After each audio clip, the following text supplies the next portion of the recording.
Hello student, आपका हमारे YouTube channel पे स्वागत है। आज के इस वीडियो में हम क्लास 9th की वर्कशीट नंबर 8 को डिस्कस करेंगे। तो आइए स्टार्ट करते हैं अपने इस वीडियो को। तो इस वर्कशीट में हम पढ़ेंगे लाइन सेगमेंट एंड रेस के बारे में। ठीक है, देखेंगे कि तीनों टाइप की लाइन क्या होती है और इनमें क्या डिफरेंस होता है। ठीक है, तो सबसे पहला है हमारा लाइन। अब लाइन क्या होती है? A line is a straight path of a point that has no end point. ठीक है, तो यहाँ पर जो है लाइन के जो है एंड पॉइंट नहीं होते। ठीक है, यहाँ पर आपको दिख रहा है, यहाँ भी एक एरो बना है, यहाँ भी एक एरो बना है। ठीक है, इसका मतलब ये होता है कि इसको हम बी की तरफ से भी बढ़ा सकते हैं और ए की तरफ से भी बढ़ा सकते हैं। ठीक है, इसका कोई एंड पॉइंट नहीं होता है, ये आपको याद रखना है। और इसको रिप्रेजेंट कैसे करते हैं? ए बी ऊपर बना देंगे हम ये एरो दोनों तरफ। ठीक है, अब उसके बाद है लाइन सेगमेंट। अब लाइन सेगमेंट क्या होता है? A line segment is a portion of a line. Line segment जो है लाइन का ही एक पोर्शन होता है that has two end point, लेकिन इसके क्या होते हैं? दो एंड पॉइंट होंगे। We can measure the length of the line segment, और हम लाइन सेगमेंट की लेंथ को मेज़र कर सकते हैं। ठीक है, इसके एंड पॉइंट होते हैं। देखिए यहाँ पर एरो नहीं बना, यहाँ पे भी एरो नहीं बना। ठीक है, तो इसको हम क्या कर सकते हैं? नाप भी सकते हैं। और लाइन को किस तरीके से रिप्रेजेंट करते हैं?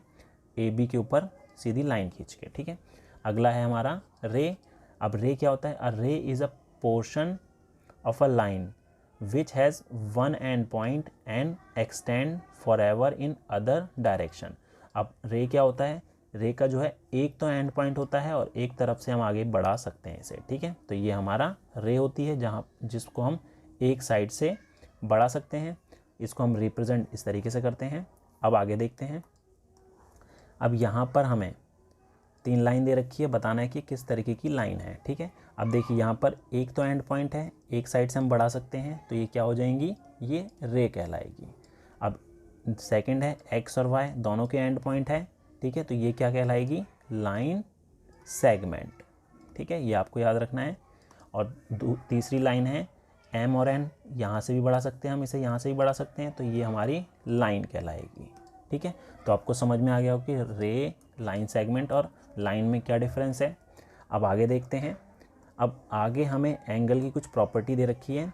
तो यहाँ पर जो है सबसे पहले हम पढ़ेंगे कि वर्टिकली अपोजिट एंगल और लीनियर पेयर एंगल कौन से होते हैं। ठीक है, तो वर्टिकली अपोजिट एंगल कौन से होते हैं पहले ये देखते हैं। तो यहाँ पर आपको दो लाइन दिख रही होगी, लाइन एल और लाइन एम। ठीक है, दोनों एक दूसरे को इंटरसेक्ट कर रही है। तो यहाँ पर आपको चार एंगल बनेंगे, एंगल 1 2 3 एंड 4। ठीक है, तो वर्टिकली अपोजिट एंगल कौन से होते हैं? जो आमने सामने के एंगल होंगे। ठीक है, जैसे 1 हो गया और 3 हो गया, दोनों आमने सामने हैं, तो ये दोनों एंगल इक्वल होते हैं, तो 1 और 3 इक्वल होंगे। ठीक है, और क्यों? क्योंकि वर्टिकली अपोजिट एंगल है। इसी तरीके से 2 और 4 भी वर्टिकली अपोजिट एंगल है, तो ये भी क्या होंगे?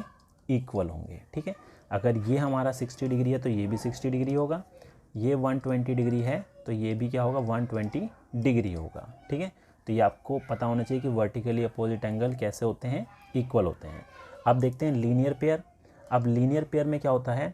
अगर कोई स्ट्रेट लाइन हमें दे रखी है, जैसे यहाँ पर एक स्ट्रेट लाइन है, यहाँ से एक एंगल बन रहा है। ठीक है, या एक से ज़्यादा भी बन सकते हैं।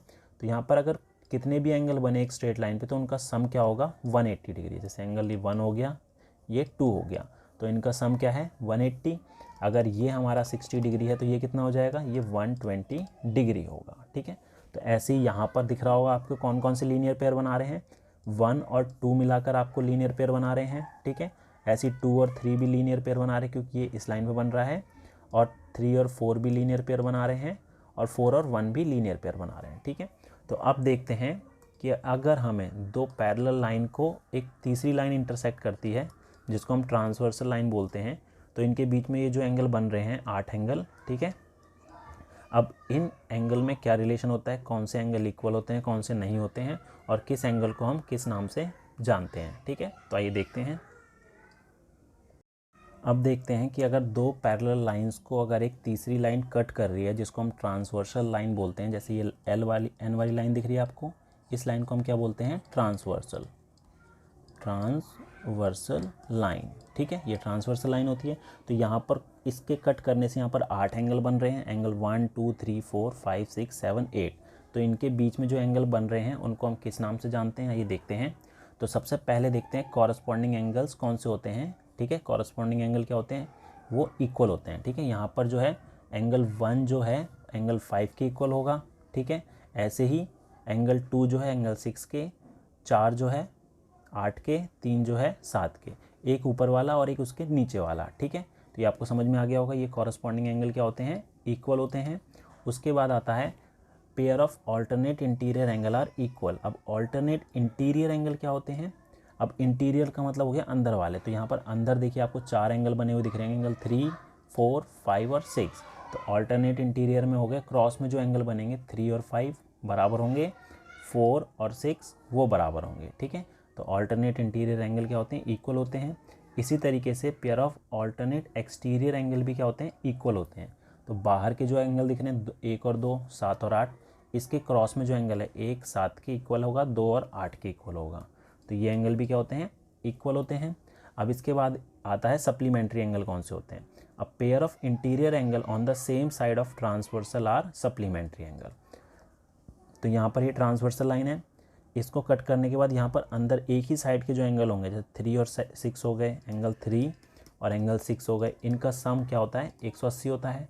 ऐसे ही 4 और 5 भी क्या होंगे, 4 और 5 भी हमारे सप्लीमेंट्री एंगल होंगे, ठीक है। तो इनका सम क्या होता है, 180 डिग्री होता है, ठीक है। अब देखते हैं वर्कशीट में हमें एक क्वेश्चन दिया गया है, उसको किस तरीके से सॉल्व करना है। तो यहाँ पर क्वेश्चन दिया गया है कि एक लाइन दे रखी है L और M जो कि पैरेलल है, समांतर है, और इसको एक तीसरी लाइन N जो है काट रही है। तो यहाँ पर 8 एंगल बन रहे हैं, एंगल 1 2 3 4 5 6 7 8, ठीक है। हमें यहाँ पर क्वेश्चन में दे रखा है कि जो एंगल 1 है, एंगल 1 जो है वो 115 डिग्री है, ये वाला एंगल 115 है। तो बताना है कि एंगल 2 कितने डिग्री का होगा, 3 कितने का होगा, 5 कितने का होगा और 8 कितने का होगा, ठीक है। तो इसको किस तरीके से सॉल्व करेंगे ये देखते हैं। तो हमें जो बोला है, 2 बोला है पहले, तो देखिए 1 और 2 एक ही लाइन पे बन रहे हैं, ठीक है। अगर एक ही लाइन पे बनते हैं तो उसको हम लीनियर पेयर एंगल बोलते हैं, ठीक है।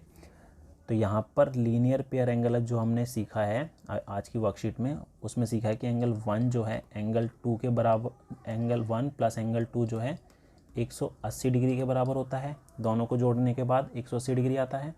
और एंगल 1 जो है 115 डिग्री दे रखा है, तो एंगल 2 निकाल सकते हैं हम 180 से इसको माइनस करके। तो एंगल 2 कितना आ जाएगा, 180 डिग्री में से अगर 115 माइनस करेंगे तो हमारे पास कितना आ जाएगा, 65 डिग्री, ठीक है। तो एंगल 2 हमारा कितना आ गया, 65 डिग्री आ गया।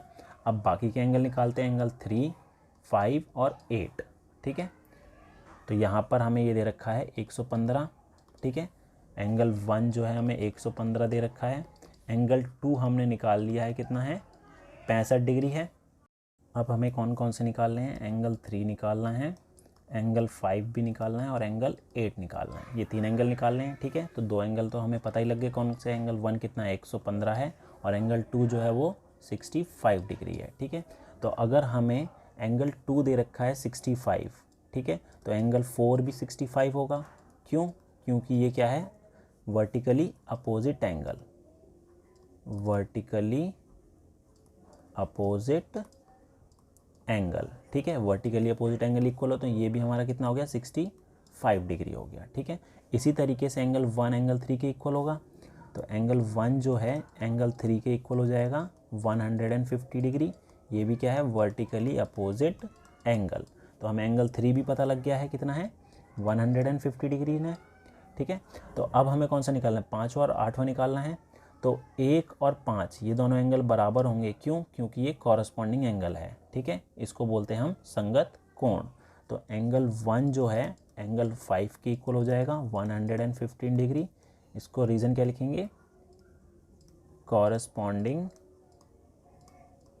एंगल, और हिंदी में क्या बोलेंगे इसे, संगत कोण, ठीक है। तो ये दोनों बराबर होते हैं, अभी हमने पढ़ा है।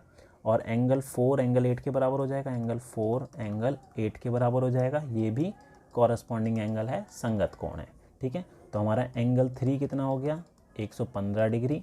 एंगल 5 कितना हो गया हमारा, ये भी 115 डिग्री हो गया है। और एंगल 8 कितना हो गया है, 65 डिग्री, ठीक है। तो ये थी हमारी आज की वर्कशीट। उम्मीद है आपको हमारा वीडियो पसंद आया होगा। Thank you.